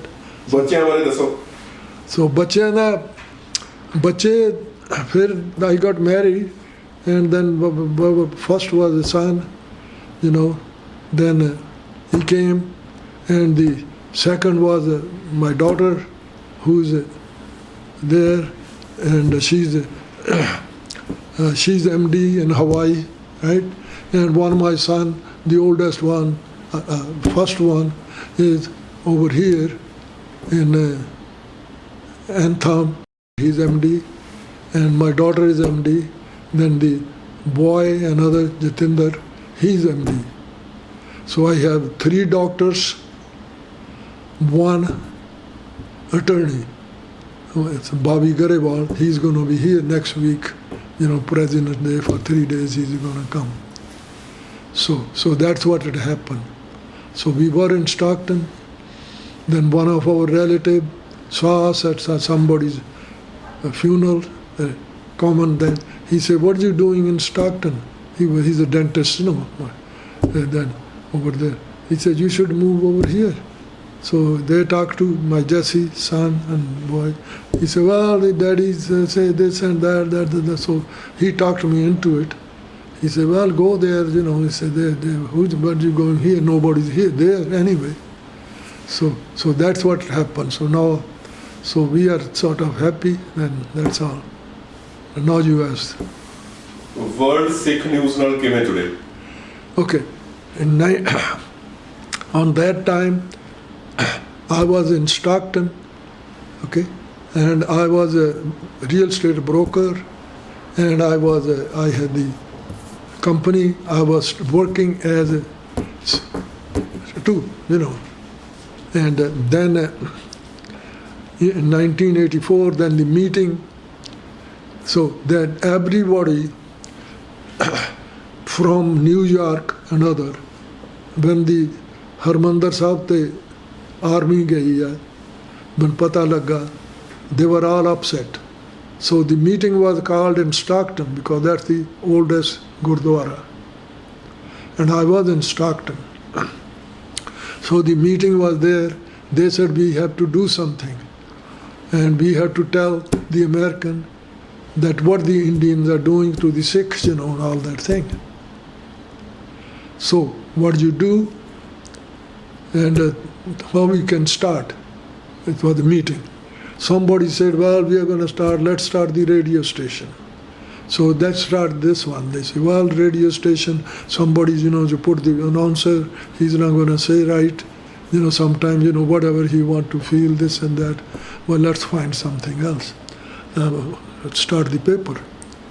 So ਉਹਨਾਂ ਨੇ ਜ਼ਿੰਮੇਵਾਰੀ New York ਵਾਲਿਆਂ ਨੇ, ਸਾਰਿਆਂ ਨੇ, ਜਿੰਨੇ ਇਕੱਠੇ ਹੋਏ ਸੀ, ਸਟਾਕਟਨ ਦੇ ਵੀ ਇੱਥੋਂ ਨਿਕਲਣੀ ਚਾਹੀਦੀ ਆ, ਕਿਉਂਕਿ ਜਿਹੜੀ ਗਦਰ ਸੀਗੀ ਬੁੱਢਿਆਂ ਨੇ ਸ਼ੁਰੂ ਕੀਤੀ, ਗਦਰ ਦਾ ਨਾਂ ਸੀ ਜਿਹੜੀ ਉਹਨੇ ਕੀਤੀ ਸੀ, ਗਦਰ ਕੀ ਗੂੰਜ,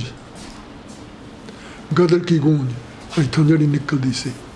ਸੋ ਉਹ ਵੀ ਇੱਥੋਂ ਸਟਾਕਟਨ ਤੋਂ ਨਿਕਲਣੀ ਚਾਹੀਦੀ ਹੈ, Gadar ki Gunj. There was a Gadar ki Gunj, that their Gadar party, Gadar Memorial was started here in San Francisco, 5 Wood Street. ਇਹਨਾਂ ਨੇ ਕੰਟਰੋਲ ਕੀਤਾ ਸੀ, ਉਹ ਜਿਹੜੇ ਸਟੂਡੈਂਟ ਵੀ ਰਹਿੰਦੇ ਸੀਗੇ ਉੱਥੇ। So what happened, then they left. They said, "We help, as much as, all everybody said." So meeting. So the Dr. Garewal, Dr. Shergill, they were in Stockton, we were there. So they wanted to start. So they wanted to talk to the Gurdwara, okay, that they give us one room, we are going to start the newspaper. I was not agreeing to this. I say, "Hey, Gurdwara, you are going to start?" They are not going to let them write the news, write this thing, because those ਬੁੜਿਆਂ ਨੇ ਆ ਕੇ ਇੱਥੇ ਬਹਿ ਜਾਣਾ, ਉਹਨਾਂ ਨੇ ਕਹਿਣਾ, "ਹੇ ਸਾਨੂੰ news ਸੁਣਾਓ, ਇਹ ਕਰੋ, ਉਹ ਕਰੋ", ਨਾ ਕੰਮ ਕਰਨ ਦੇਣਾ, ਨਾ ਵਾਸਤਾ। ਦੂਜੀ ਗੱਲ, ਤੁਸੀਂ ਇੱਕ ਕਮਰੇ 'ਚ ਤਾਂ ਸਟਾਰਟ ਨਹੀਂ ਕਰ ਸਕਦੇ, ਰਾਈਟ? ਜਾਂ ਮੈਂ ਕਿਹਾ ਵੀ ਇੱਦਾਂ। ਦੂਜੀ ਗੱਲ, ਅੱਜ ਮੈਂ ਕਿਹਾ ਕਮੇਟੀ ਆ ਜਿਹੜੀ ਤੁਹਾਨੂੰ ਕਮਰਾ ਦੇ ਦਊਗੀ, ਤਾਂ ਕੱਲ੍ਹ ਨੂੰ ਜਿਹੜੀ ਕੌਂਸਲੇਟ ਆ ਉਹਨਾਂ ਨੂੰ ਪਤਾ ਲੱਗਣਾ, ਜਦੋਂ ਆਪਾਂ ਲਿਖਣਾ ਉਹਨਾਂ ਦੇ ਖਿਲਾਫ, ਅਤੇ ਉਹਨਾਂ ਨੇ ਫਿਰ ਕਹਿਣਾ ਵੀ ਇੱਥੇ ਆ, ਉਹਨਾਂ ਨੂੰ ਕਰੋ, ਉਹਨਾਂ ਨੂੰ ਗੁਰਦੁਆਰਿਆਂ ਵਾਲਿਆਂ 'ਤੇ ਪ੍ਰੈਸ਼ਰ ਪਾਉਣਾ, ਉਹ ਨਹੀਂ ਕਹਿਣਾ ਚੱਕੋ ਬਸਤਾ, ਉਹਨਾਂ ਨੇ ਲਿਸਨ ਕਹਿਣਾ, ਯੂ ਕੈਨੋਟ ਡੂ ਇਟ। ਫਿਰ ਇੱਕ ਬੰਦਾ ਬੋਲਿਆ, ਤੂੰ ਕਹੀ ਜਾਣਾ, ਫਿਰ ਹੋਰ ਕੀ ਕਰਨਾ ਹੈਗਾ, ਹੈਂ, ਅਤੇ ਤੂੰ ਦੇ ਦਫ਼ਤਰ ਦੇ ਦੇ। ਮੈਂ ਕਿਹਾ ਚੰਗਾ, ਮੇਰੇ ਦਫ਼ਤਰ 'ਚ ਸ਼ੁਰੂ ਕਰ ਲਓ। ਜਿਹੜਾ ਰੀਅਲ ਸਟੇਟ ਦਾ ਮੇਰਾ ਦਫ਼ਤਰ ਸੀ, 3 ਕਮਰੇ ਸੀ ਮੇਰੇ ਕੋਲ, ਇੱਕ ਮੇਰਾ ਗੋਰਾ ਸੀ ਪਾਰਟਨਰ। ਜਦੋਂ ਮੈਂ ਇਹਨਾਂ ਨੂੰ ਫੋਨ ਕਰਤੀ, ਉੱਥੇ 2 ਜਣੇ ਇੱਕ ਟਾਈਪਰਾਈਟਰ ਲੈ ਆਇਆ, ਕੋਈ ਲੈ ਆਇਆ। ਅਤੇ ਫਿਰ ਇਹ 2-3 ਜਿਹੜੇ ਸੀਗੇ, ਇਹ ਮੈਂ ਉੱਥੇ ਕਰ ਲਓ। ਉਦੋਂ ਇਹ ਆਏ ਸੀਗੇ, ਇੱਕ ਜਨਰਲ ਭੁੱਲਰ ਸੀਗਾ ਇੰਡੀਆ ਤੋਂ ਆਇਆ, ਇੱਕ ਮਨਜੀਤ ਸਿੰਘ ਸੀਗਾ ਜਿਹਨੂੰ ਅਸੀਂ ਐਡੀਟਰ ਰੱਖ ਲਿਆ। ਉਹਨੂੰ ਤਨਖਾਹ ਦਿੰਦੇ ਹੁੰਦੇ, ਡਾਕਟਰ ਗਰੇਵਾਲ ਦਿੰਦਾ ਸੀਗਾ। ਭੁੱਲਰ ਹੁਣੀ ਇੱਧਰ ਫਿਰਦੇ ਸੀ ਸਾਰੇ ਜਿਹੜੇ ਸੀ। ਅਤੇ ਉੱਥੋਂ ਨਿਊਜ਼ਪੇਪਰ ਸ਼ੁਰੂ ਹੋਇਆ ਮੇਰੇ ਦਫ਼ਤਰ 'ਚ। ਅਤੇ ਉੱਥੇ ਉਹ ਫਿਰ ਕਮਰਾ ਛੋਟਾ ਸੀ, ਮੈਂ ਦਫ਼ਤਰ ਇੱਕ ਰੂਮ ਦਿੱਤਾ ਇਹਨਾਂ ਸੀ, ਇੱਕ ਰੂਮ 'ਚ ਗੱਲ ਦੀ। Then we moved from Pershing Avenue to Satwant ਤੋਂ ਕਿਹੜਾ ਸੇ ਦੂਜੇ ਥਾਂ ਮੂਵ ਹੋਏ ਸੀ। ਪਹਿਲਾਂ ਪਰਸ਼ਿੰਗ ਆਫਿਸ ਦਾ ਮੇਰਾ ਦਫ਼ਤਰ ਸੀਗਾ, ਸੇਂਟ ਮਾਰਕ ਪਲਾਜ਼ਾ। ਕਿਉਂਕਿ ਇਹ ਕਮਰਾ ਵੀ ਇੱਕ ਠੀਕ ਨਹੀਂ ਸੀ, ਉੱਥੇ ਫਿਰ ਅਸੀਂ ਸਾਂਝਾ ਹੋ। ਫਿਰ ਸਾਰੇ ਕਹਿਣ ਲੱਗੇ, ਡਾਕਟਰ ਸ਼ੇਰਗਿੱਲ, ਡਾਕਟਰ ਗਰੇਵਾਲ, ਗੁਰਿੰਦਰ, ਬਈ ਤੂੰ ਨਹੀਂ ਹੁਣ ਜਾਣਾ ਹੈ। somebody gonna see the people, if they're doing some work, those people. So then they started, ਉਹਨੂੰ ਅਸੀਂ ਐਡੀਟਰ ਰੱਖ ਲਿਆ, ਤਨਖਾਹ ਦੇਣੀ ਸੀ, ਮਨਜੀਤ ਸਿੰਘ ਜਿਹੜਾ ਸੀ। ਅਤੇ ਉੱਥੋਂ ਵਰਲਡ ਸਿੱਖ ਨਿਊਜ਼ ਸ਼ੁਰੂ ਹੋ ਗਿਆ। ਅਤੇ ਉਹ ਫਿਰ ਚੱਲਦਾ ਰਿਹਾ। ਫਿਰ ਸਾਰੇ ਅਸੀਂ ਜਾਂਦੇ ਹੁੰਦੇ ਸੀ ਪੈਸੇ ਇਕੱਠੇ ਕਰਨ। ਉਹ ਜਿਹੜੇ ਕਹਿੰਦੇ ਸੀ ਹੈਲਪ ਕਰਾਂਗੇ, ਹੈਲਪ ਉਨੀ ਕੀ ਕਰਨੀ ਹੈ। ਜਦੋਂ ਪੈਸੇ ਲੈਣ ਦੀ ਆਈ ਉਦੋਂ ਵੀ ਨਹੀਂ ਸੀ ਆਉਂਦੇ ਮੀਟਿੰਗ 'ਤੇ।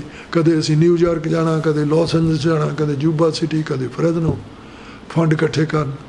ਸੋ when we didn't have the money, doctor Grewal put the money, Gurinder Grewal ਜ਼ਿਆਦਾ। So then we select him that. Dadar Singh ਨੂੰ ਇੱਕ ਪ੍ਰੈਜ਼ੀਡੈਂਟ ਬਣਾ ਲਿਆ। ਦਦਾਰ ਸਿੰਘ ਫਿਰ ਕਹਿੰਦਾ ਮੈਂ ਨਹੀਂ ਬਣਨਾ।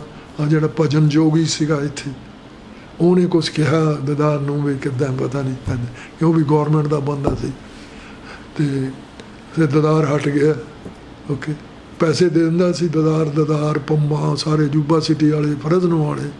ਸੋ ਫਿਰ ਸਾਡੀ ਬੱਸ ਹੋ ਗਈ। ਫਿਰ ਜਿਹੜੇ ਸੀਗੇ ਚੌਧਰੀ, ਓਕੇ, ਉਹ ਤਾਂ ਪੇਸ਼ ਹੋਣ ਲੱਗ ਪਏ ਇੰਡੀਆ 'ਚ। ਫਿਰ ਉਹ ਤੋਂ ਬਾਅਦ ਚੱਲ ਆਉਂਦੇ ਰਹੇ। ਫਿਰ ਬੱਸ ਹੋ ਗਈ। ਫਿਰ ਅਸੀਂ ਦਫ਼ਤਰ ਜਿਹੜਾ ਸੀ, ਉਹ ਉੱਥੋਂ ਸੇਂਟ ਮਾਰਕ ਪਲਾਜ਼ਾ ਤੋਂ ਇੱਕ ਬਿਲਡਿੰਗ ਸੀਗੀ, ਅਤੇ ਉਹ ਫਿਰ ਉਹ ਲੈਣੀ ਉੱਥੇ ਖੋਲ੍ਹ ਲਈ। That was on the north side of ਦੇ, ਆਈ ਫੋਰਗਾਟ ਦੀ ਨੇਮ ਆਫ ਦੀ ਸਟਰੀਟ। ਅਤੇ ਫਿਰ ਉੱਥੇ ਮੇਰਾ ਦਫ਼ਤਰ ਰਿਹਾ। ਫਿਰ ਗੁਰਿੰਦਰ ਕਹਿੰਦਾ ਵੀ ਆਪਾਂ ਤੁਸੀਂ ਤਾਂ ਮੈਂ ਇਹਨੂੰ ਖਰੀਦ ਲਈਏ। ਜਿੱਥੇ ਪਹਿਲਾਂ ਸੀਗੀ ਉਹ ਸਾਨੂੰ ਉਹ ਕਹਿੰਦੇ ਸੀ ਅਸੀਂ ਤੁਹਾਨੂੰ ਲੀਜ਼ ਜਿਹੜੀ ਹੈ ਰੀਨਿਊ ਨਹੀਂ ਕਰਨੀ, ਜਿਨ੍ਹਾਂ ਨੂੰ ਰੈਂਟ 'ਤੇ। ਉਹ ਕਹਿੰਦੇ ਵੀ ਤਾਂ ਪੋਲੀਟੀਕਲ ਚੀਜ਼ ਉਹ ਕਿਸੇ ਨੇ ਸ਼ੀਸ਼ੇ ਭੰਨ ਦਿੱਤੇ, ਜੇ ਕਰ ਦਿੱਤਾ ਡੈਮੇਜ ਹੋਊਗਾ, ਤੁਸੀਂ ਦੇਣੇ ਨਹੀਂ। ਫਿਰ ਅਸੀਂ ਉਹ ਜਾ ਕੇ ਉੱਥੇ ਇੱਕ ਕਾਂਡੋ ਖਰੀਦ ਲਿਆ, ਮੈਂ ਤਾਂ ਗੁਰਿੰਦਰ ਨੇ। ਫਿਰ ਗੁਰਿੰਦਰ ਵੀ ਹਟ ਗਿਆ, ਅਖਬਾਰ ਬੰਦ ਕਰਤੀ। ਫਿਰ ਮੈਂ ਰੱਖ ਛੱਡਿਆ ਸਾਲ, ਫਿਰ ਮੈਂ ਵੀ ਉਹ ਵੇਚ ਦਿੱਤਾ। ਗੁਰਿੰਦਰ ਨੇ ਵੀ ਹਿਸਾਬ ਕਿਤਾਬ ਜਿਹੜਾ ਸੀ ਉਹ ਪੈਸੇ ਸਮਝਿਆ। That's what happen. ਇੱਕ ਮਨਜੀਤ ਸਿੰਘ ਦੀ ਤੁਸੀਂ ਗੱਲ ਕੀਤੀ, ਐਡੀਟਰ ਬਣਾਤਾ। ਆਹੋ, ਮਨਜੀਤ ਸਿੰਘ ਨੂੰ ਫਿਰ ਤੁਸੀਂ ਕੱਢ ਵੀ ਦਿੱਤਾ ਸੀ। ਉਹ KP ਗਿੱਲ ਨਾਲ ਕੀ ਗੱਲ ਸੀ? ਉਹ ਗੱਲ ਇਹ ਸੀਗੀ, ਜਿਹੜਾ ਮਨਜੀਤ ਸਿੰਘ ਸੀਗਾ ਤਨਖਾਹ ਵੀ ਲੈਂਦਾ ਹੁੰਦਾ ਸੀ, ਜਿਹੜਾ KPS ਗਿੱਲ ਸੀਗਾ, ਓਕੇ, ਇਹ ਉਹਦੇ ਮੁੰਡੇ ਨਾਲ ਆਪਣੀ ਕੁੜੀ ਦਾ ਰਿਸ਼ਤਾ ਕਰਦਾ ਸੀ। ਓਕੇ, ਸਾਨੂੰ ਪਤਾ ਲੱਗ ਗਿਆ। ਇੱਕ ਚੀਮਾ ਸੀਗਾ, ਨਿਰਮਲ ਚੀਮਾ ਹੈ, ਉਹ ਵੀ ਉਹ ਲਾਸ ਐਂਜਲਸ ਸੀਗਾ। ਜਦ ਸਾਨੂੰ ਪਤਾ ਲੱਗਾ, ਇੱਕ ਸੀਗਾ ਮਾਂਗਟ ਸੀ ਉੱਥੇ ਦਾ ਲਾਸ ਦਾ, ਨਿਊਯਾਰਕ ਦਾ। ਉਹ ਮਾਂਗਟ ਨੇ ਵੀ ਕਿਹਾ ਉਹਨੂੰ ਵੀ ਅਸੀਂ ਤੁਹਾਨੂੰ ਹੋਰ ਕੁੜੀ ਨੂੰ ਹੋਰ ਮੁੰਡਾ ਕਰ ਦਿੰਦੇ ਹਾਂ, ਇੰਜੀਨੀਅਰ ਰਾਜਾ ਫਲਾਨਾ ਜੱਟ। ਤਾਂ ਉਹਦੇ ਪਸੰਦ ਨਹੀਂ ਸੀ ਆਉਂਦਾ। ਉਹ ਕਹਿੰਦਾ ਸੀ ਨਹੀਂ, ਮੇਰੀ ਤਾਂ ਕੁੜੀ ਦਾ ਹੈ, ਉੱਥੇ ਹੀ ਉਹਨੂੰ ਕਹਿੰਦੀ ਹੈ ਮਨਜੀਤ ਸਿੰਘ। ਫਿਰ ਮਨਜੀਤ ਸਿੰਘ ਨੂੰ ਕੱਢਿਆ ਇੱਦਾਂ, ਕਿਉਂ ਮੈਂ ਤਾਂ ਉੱਥੇ ਸੀ, ਬਣਿਆ ਸੈਕਟਰੀ ਅਖਬਾਰ ਦਾ ਬਣ ਦਿੱਤਾ ਸੀ, ਤੇ ਗੁਰਿੰਦਰ ਸੀਗਾ। ਫਿਰ ਉਹ ਕਹਿੰਦੇ ਤੈਂ ਤਾਂ ਉਹਨਾਂ ਨੂੰ ਨੋਟਿਸ ਦੇਣਾ ਹੈਗਾ, you have to give the notice to Sidhu. ਜਿਹੜਾ ਮਨਜੀਤ ਸਿੰਘ। ਫਿਰ ਉਹਨੂੰ ਅਸੀਂ ਕੀ ਨੋਟਿਸ ਦੇਣਾ, 15 ਦਿਨਾਂ ਦਾ ਨੋਟਿਸ ਦੇ ਦਿੱਤਾ। ਮੈਂ ਤੇ ਰਜਿੰਦਰ ਬਲਿੰਗ, ਉਹਦੀ ਡੈਥ ਹੋ ਗਈ। ਉਹ ਹਾਈ ਸਕੂਲ ਦਾ ਟੀਚਰ ਸੀਗਾ, ਉਹਨੇ ਵੀ ਹੈਲਪਫੁਲ ਕਾਫੀ ਕੀਤੀ ਅਖਬਾਰ 'ਚ ਫਰੀ। ਅਤੇ ਅਸੀਂ ਫਿਰ ਉਹਨੂੰ ਦੇਤੀ।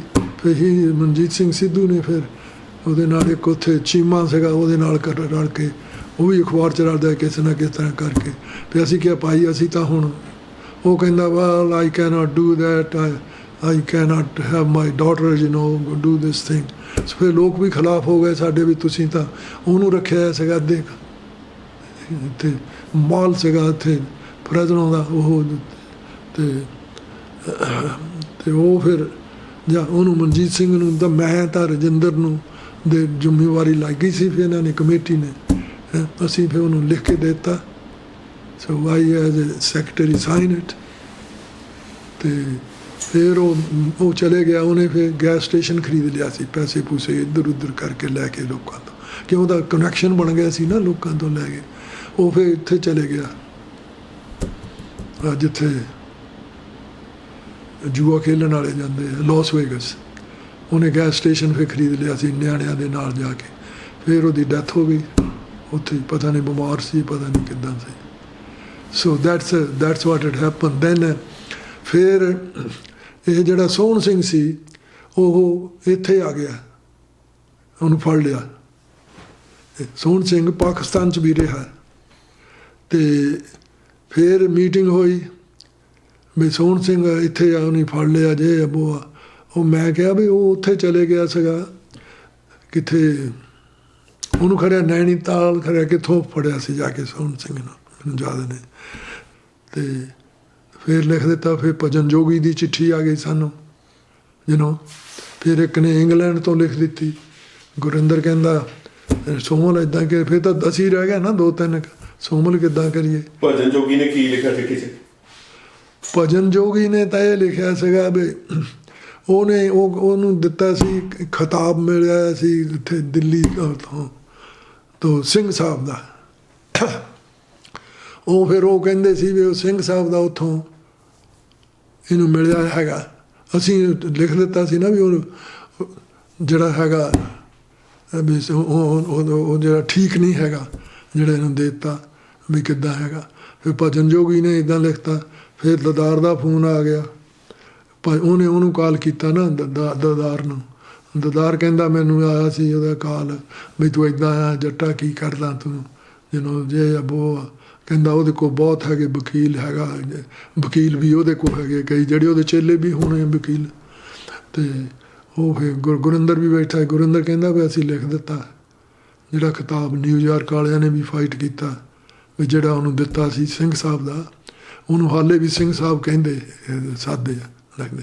But we are not, we refuse to write that thing.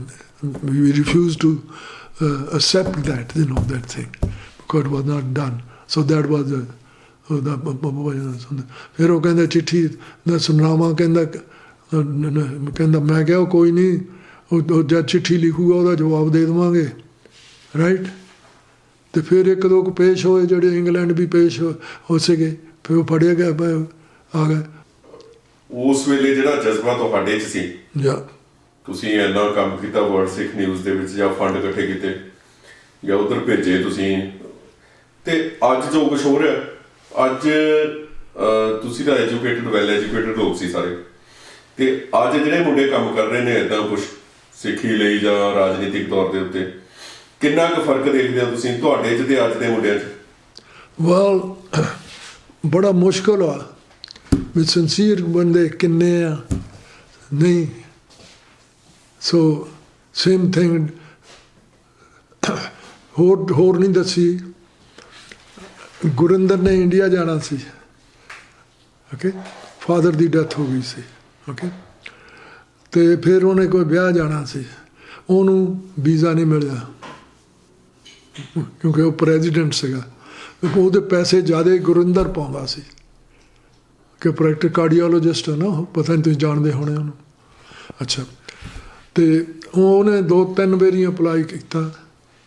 ਫਿਰ ਇੱਕ ਬੰਦਾ ਹੋਰ ਆ ਗਿਆ ਉਹਦੇ ਕੋਲ, ਉਹਦਾ ਪੇਸ਼ੈਂਟ, ਉਹ ਚੰਗਾ ਸੀ। ਉਹ ਕਹਿੰਦਾ ਡਾਕਟਰ ਸਾਹਿਬ ਗੱਲ ਕੀ ਹੈ, ਜੇ ਮੈਨੂੰ ਪਾਸਪੋਰਟ ਮੈਂ ਲਿਆ ਦਿੰਦਾ ਵੀਜ਼ਾ ਇੰਡੀਆ ਦਾ। ਉਹ ਕਹਿੰਦਾ ਵੀ ਉਹਨੇ ਦੇਣਾ ਨਹੀਂ ਹੈ। ਅੱਗੇ 2 ਵਾਰੀ 3 ਵਾਰੀ ਨਾ ਕਰਤੀ। ਫਿਰ ਉਹ ਲੈ ਗਿਆ ਪਾਸਪੋਰਟ। ਉਹ ਜਾ ਕੇ ਉਹਨਾਂ ਨੂੰ ਕਹਿਣ ਲੱਗਾ, ਕੋਈ ਹੋਣਾ ਭਾਈਬੰਦ ਉਹਨਾਂ ਦਾ ਜਾਂ ਰਿਸ਼ਤੇਦਾਰ ਜਾਂ ਜਿੱਦਾਂ ਕੌਂਸੂਲੇਟ ਨੂੰ ਅਤੇ ਸੈਨ ਫਰਾਂਸਿਸਕੋ।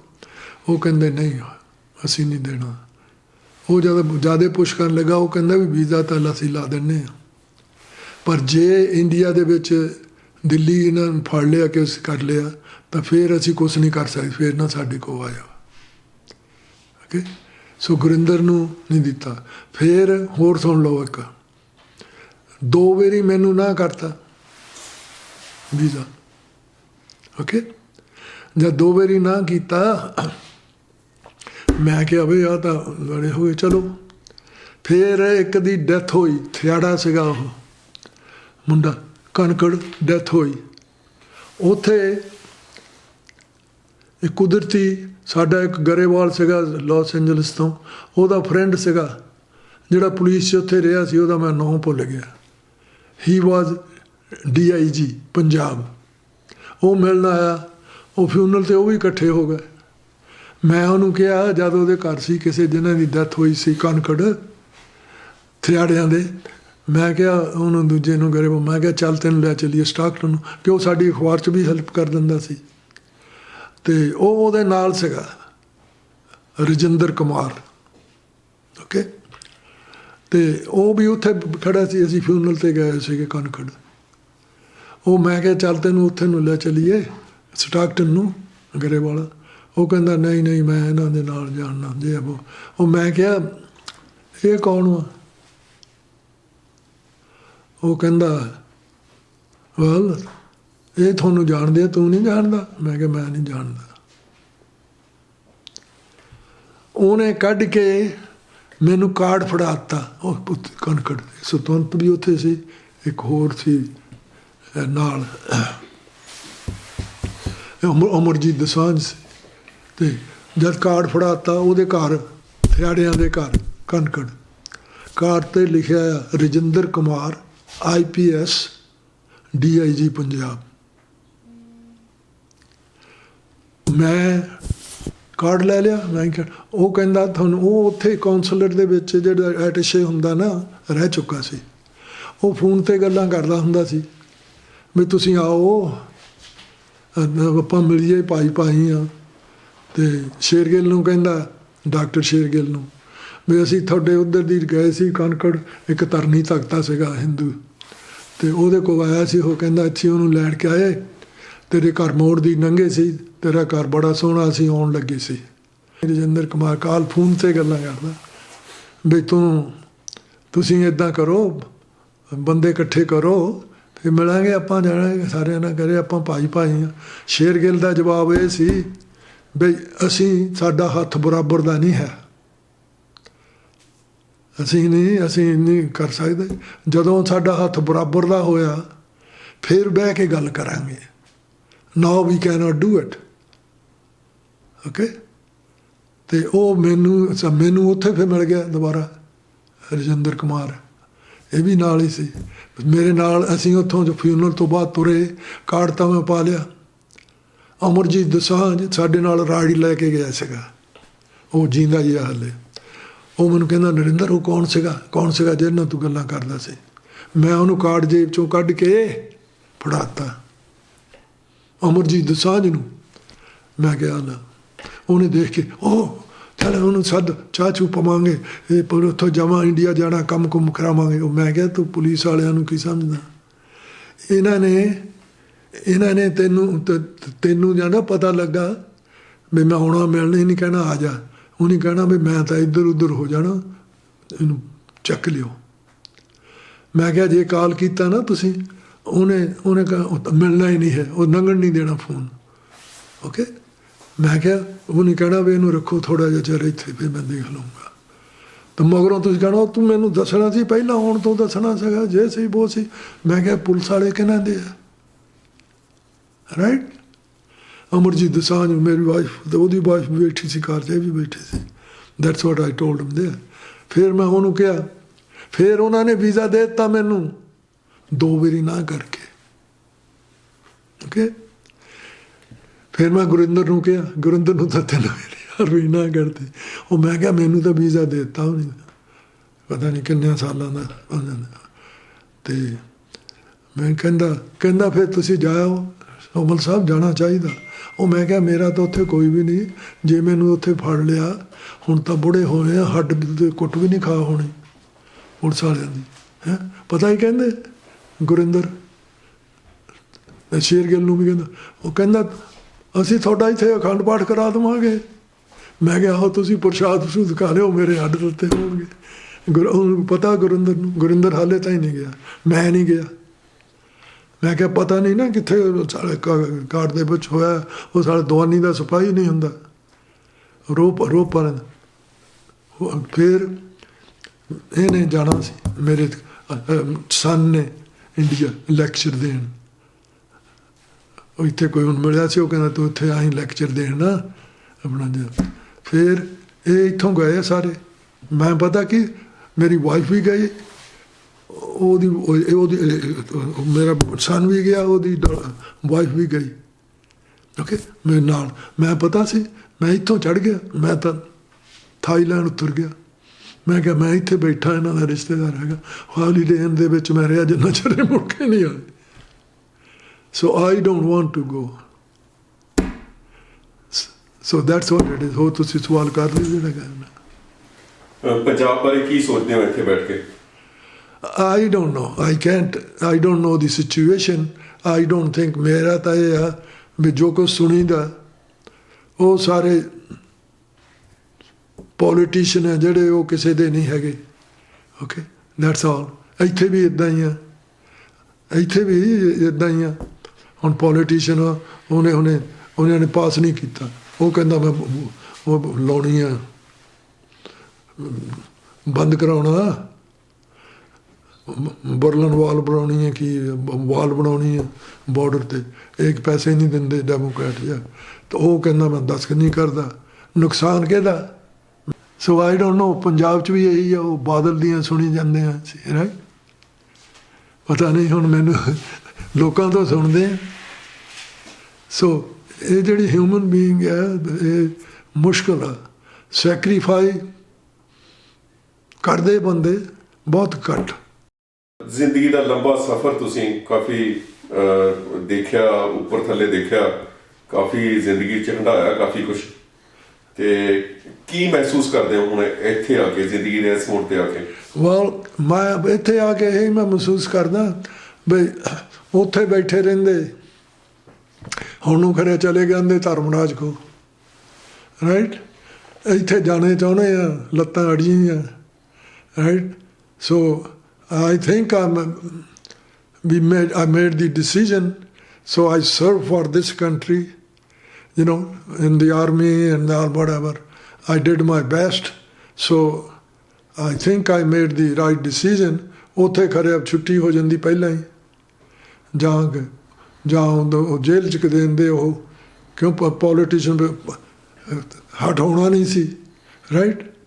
ਅਤੇ ਕਿਸੇ ਨੂੰ ਕੁਛ ਕਹਿਣ ਦੇ ਪੋਲੀਟੀਸ਼ੀਅਨ ਨੂੰ ਉਹਨੇ ਬਾਅਦ ਇਹਨੂੰ ਅੰਦਰ ਕਰਾ ਦਿਓ ਕਹਿੰਦੇ।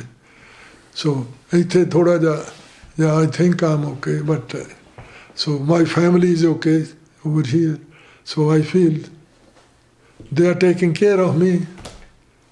If those kids will come here, right, me and my wife over there, then we will be missing too.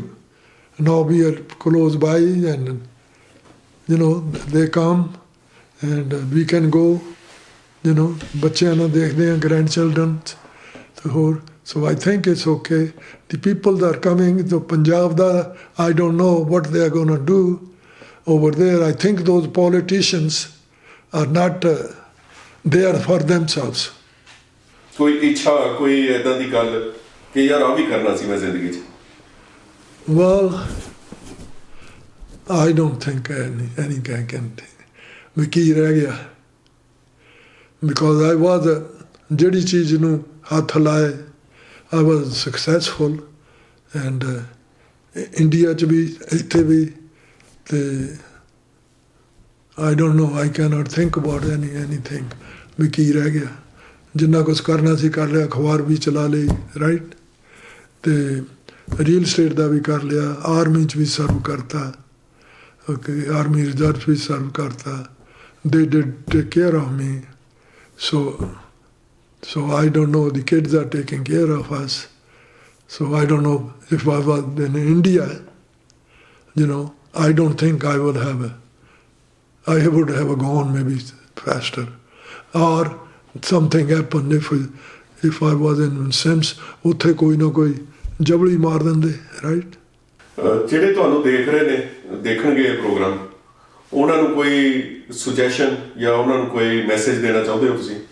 ਕਿਸੇ ਦੇ ਨਾਲ ਧੋਖੇਬਾਜ਼ੀ ਨਾ ਕਰੋ, ਮਿੱਤਰ ਮਾਰ ਨਾ ਕਰੋ, ਅਤੇ ਆਪਣੀ ਜਿਹੜੀ ਆ ਤੁਹਾਡੀ ਇਨਸਾਫ ਕਰੋ ਵੀ ਜੇ ਮੇਰੇ ਨਾਲ ਆਹ ਗੱਲ ਹੋਵੇ, ਉਹ ਜਿਹੜਾ ਮੈਂ ਹੋਇਆ ਤਾਂ ਮੈਂ ਕੀ ਕਰਾਂ। ਸੋ don't help those, you have to help the helpless, that you cannot just be a dictator, so that's just like if the politician makes the mistake, okay, they should be penalized. ਤੁਹਾਡਾ ਮੈਂ ਬਹੁਤ ਧੰਨਵਾਦ ਕਰਦਾ ਕਿ ਤੁਸੀਂ time ਕੱਢਿਆ ਤੇ ਮੇਰੇ ਨਾਲ ਗੱਲਬਾਤ ਕੀਤੀ। Thank you very much. Well, I hope, ਸਤਿ ਸ਼੍ਰੀ ਅਕਾਲ।